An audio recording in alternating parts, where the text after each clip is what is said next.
मुंबई एक ऐसा शहर जहाँ पे बहुत बड़े बड़े डॉन पैदा हुए, बहुत सारे डॉन आए, बहुत से चले गए। किसी ने बंदूक से राज की, किसी ने ख्वाब से, लेकिन एक नाम ऐसा भी था जिसने खुद कभी गोली नहीं चलाई और उसके बाद भी पूरी मुंबई उसके नाम से कांपती थी। और उस डॉन का नाम था हाजी मस्तान।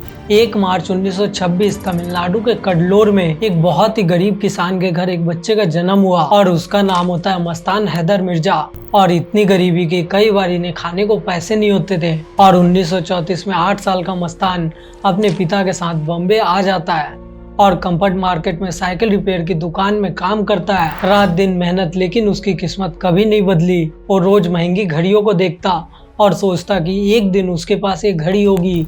और जब जवानी आई तो मस्तान कूली बना बॉम्बे पोर्ट पे और यहाँ पे पहली बार उसने ताकत को समझा। शेर खान नाम का एक गुंडा कुलियों से हफ्ता वसूलता था और एक दिन मस्तान ने बगावत कर दी। अपने 10 साथियों के साथ उसने शेर खान को पीट दिया और उसी दिन से लोगों ने मस्तान को लीडर मान लिया। और यही सीन आपको दीवार पिक्चर में दिखाया गया है। और पोर्ट में काम करते करते मस्तान को एक आइडिया मिला और वो आइडिया था सीधा स्मगलिंग करने का। और उस टाइम गोल्ड, घड़ियां, इलेक्ट्रॉनिक सब समुद्र के रास्ते भारत आते थे। और इसी रास्ते में उसकी मुलाकात शेख मोहम्मद अली गालिब से हो गई और वो आदमी उस टाइम का सबसे बड़ा गोल्ड स्मगलर था।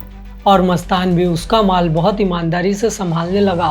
स्टार्टिंग में मस्तान उसके सोने को अपने पास 3 साल तक रखता और उसके बाद ईमानदारी से उस सोने को वापस कर देता। और शेख ने उसकी ईमानदारी को देख के कहा कि आज से तुम मेरे पार्टनर हो, और उसे अपने बिजनेस में 50% की हिस्सेदारी दे दी। और यहीं से अंडरवर्ल्ड में एक नए सूरज का उदय हुआ और उसका नाम था हाजी मस्तान। अब धीरे धीरे मुंबई में बहुत ज्यादा टाइम बीतने लगा और मस्तान बन गया मस्तान भाई। और उसकी खासियत थी बातों से काम निकलवा लेना। बंदूक का यूज वो बहुत ही ज्यादा कम करता था। और उसके बाद उसने दोस्ती की वरदा रंजन, मुरलीधर और करीम लाला से। और तीनों के तीनों डॉन उस टाइम में बहुत बड़े माफिया थे। तीनों ने खुद में मुंबई बांट ली और तीनों ने अपना अपना एरिया डिसाइड कर लिया। साउथ बॉम्बे उस टाइम मस्तान का था और सेंट्रल बॉम्बे वरदा और करीम का। इन तीनों में इतनी ज्यादा दोस्ती थी कि कोई भी इन्हें नहीं हिला सकता था।